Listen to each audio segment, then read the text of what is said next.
We know about genetic hair loss, and we all know that it's quite common in men.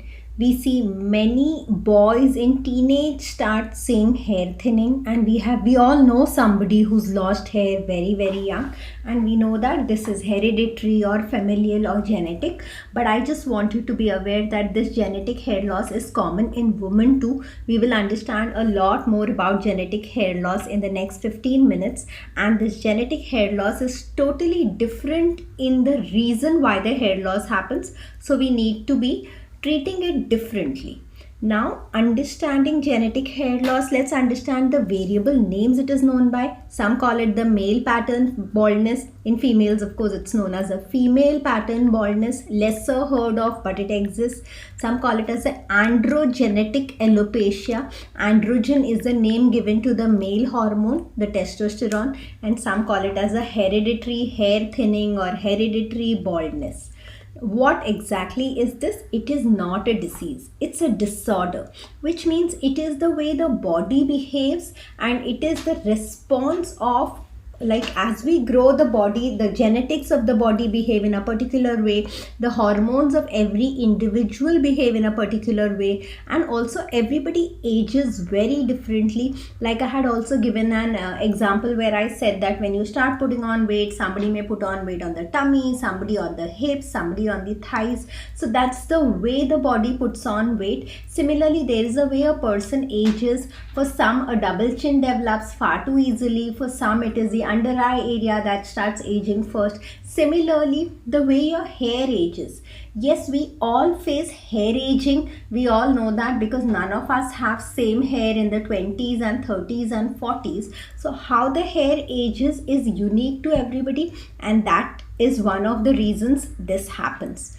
Now coming to, it affects both men and women. I did speak about it. So for every 5 men who have this kind of a hair thinning, we see 1 woman has a hair thinning. So there is a huge gap. Men are definitely far more affected by this, but a couple of women are affected too.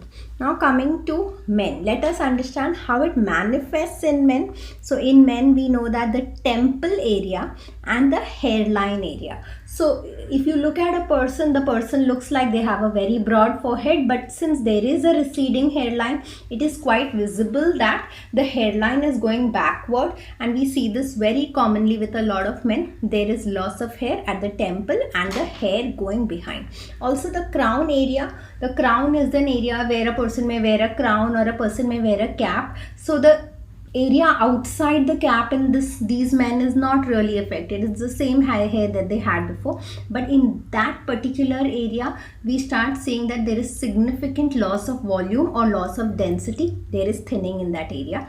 It is so common that in many people it begins as early as 20s. So this is influenced majorly by hormones, like we said, and it is also influenced by the way the body ages, and according to the textbooks, the aging begins as early as 25, and the hormones get active as early as 12, 13, 14, 15. So there is a full-blown hormonal change in a person's body. It's an adult body by the time they are in their 20s. So as early as 20, we can see these kind of problems, and it progresses as a person goes into the 30s and 40s. In some people, it may begin a little later too. In fact, in some people, we've seen this hair thinning manifest as early as 17 and 18 years old too.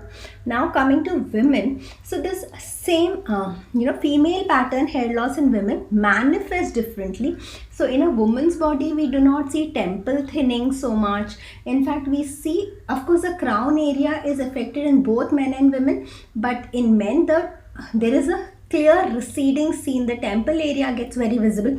In a female, we see that the crown area overall is affected. We see a more diffuse hair loss, but the uniqueness about this hair loss, or the characteristic of this hair loss, is this makes the scalp very prominent. People are able to see the scalp. So diffuse hair loss is another condition which could be nutritional too. But in this kind of a diffuse hair loss, primarily the regrowth of the at the crown area is so much affected that there is visible thinning and the scalp becomes visible.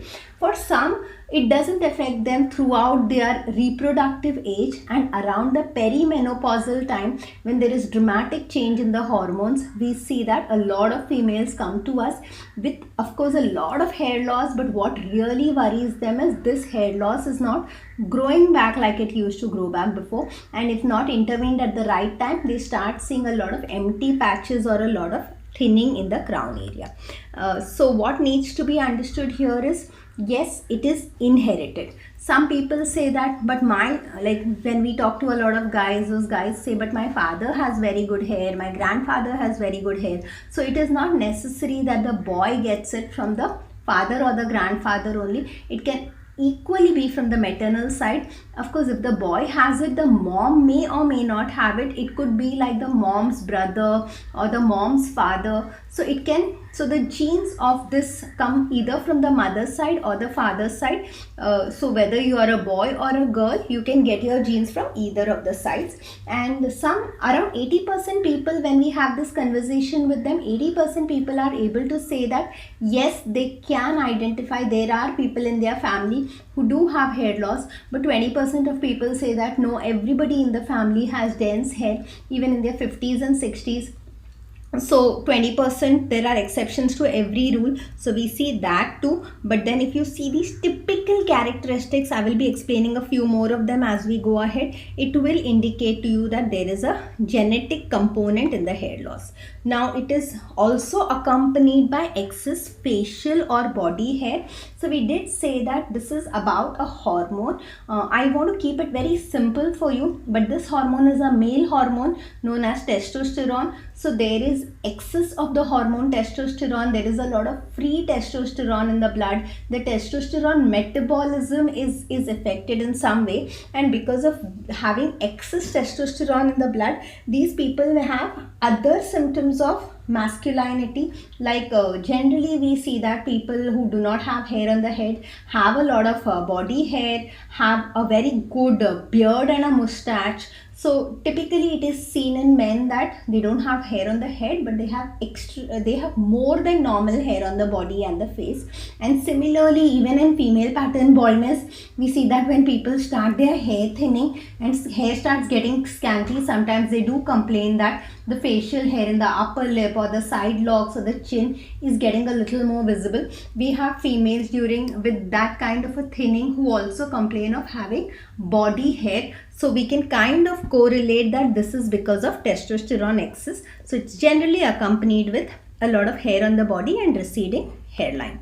Now coming to, generally I don't think any doctor asks for blood tests for it, because it's more with hair loss and with skin when we see a lot of pictures. So what I want you people to do is, whenever I'm explaining something, I just want you to go to Google and look at a lot of images. Write down male pattern baldness, write down female pattern baldness, and look at a lot of images, because once you look at a lot of images, it's so typical in the way it behaves that it's very, very easy to diagnose. And I don't think any doctor asks for blood tests for these kind of things, because a hormonal imbalance is generally very visible unless a endocrinologist wants to treat it and wants to know the level of the hormones, especially in females. Then they may go for some kind of a blood test, but for a male, no blood tests are required at all. You remember we said some time back that this is a condition, this is not so much of a disease.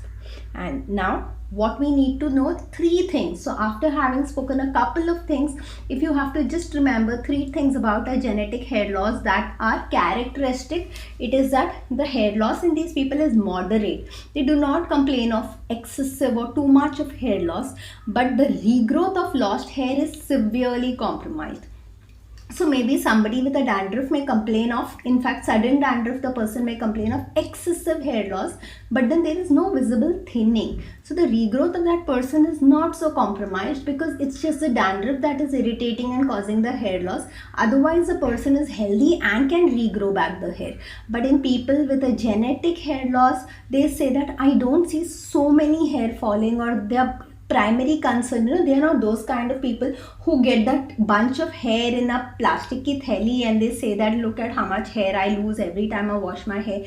That typically doesn't happen. There is hair fall, but it is moderate. But where the basically why the panic is because the regrowth of hair is severely affected, and we also see that the deterioration of the quality of hair or the hair texture.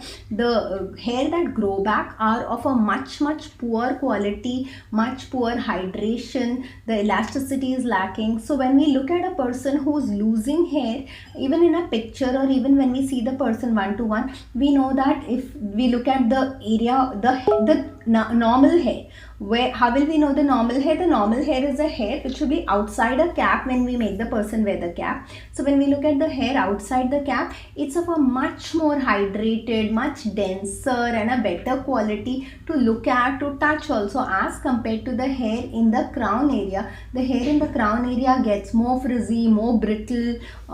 So you can very visibly see the deterioration of the quality of the hair. So these are the three characteristics which are quite unique to a genetic or a male pattern baldness. So I hope so far you've got a lot of clarity. And what have we learned so far? We have learned so far that knowing the reason, we started with knowing a chapter that said that why do you have hair fall, but why is it important to even know why do you have hair fall? Because every hair fall is not going to be treated in the same way. So if the reason for hair fall is something like genetic, I think just applying oil with the best of the herbs or the best quality almond oil, olive oil, jojoba oil, coconut oil, no kind of oil is going to give you great results in a genetic form of hair loss, because the problem is not the hydration or the nutrition. The problem is in the regrowth of hair, and the problem is in the way the body is facilitating the regrowth of hair.